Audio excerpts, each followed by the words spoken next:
Mga mare, today is Sunday, my rest day, at the same time, family day.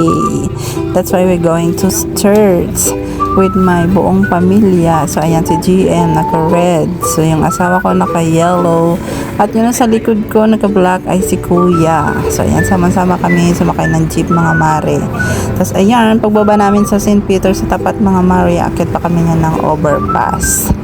So, pagdating sa overpass, mga mare, kitang-kita ang search na napakaraming tao, siksikan. So, ayan mga mare, magsisimba tayo kasi ngayon is March 30. Anniversary din namin ng aking pangga. So, 17 years na kami wedding anniversary, mga mare.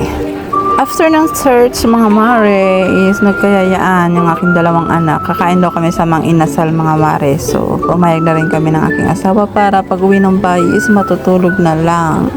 So, ayan, bali sa Ever lang kami kung kakain, mga mare.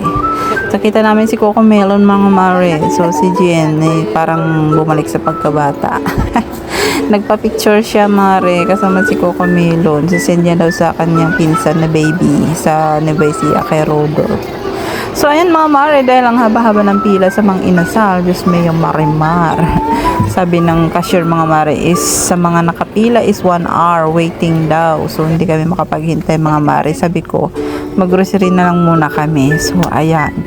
Dahil wala naman kaming sapat na pera, umare, o budget na marami. So, ang binili lang namin, mga mare, is yung mga pangailangan ng mare na wala talaga sa bahay. So, ayan, tulad ng mga shampoo, toothpaste, yung mga ganar, mga mare.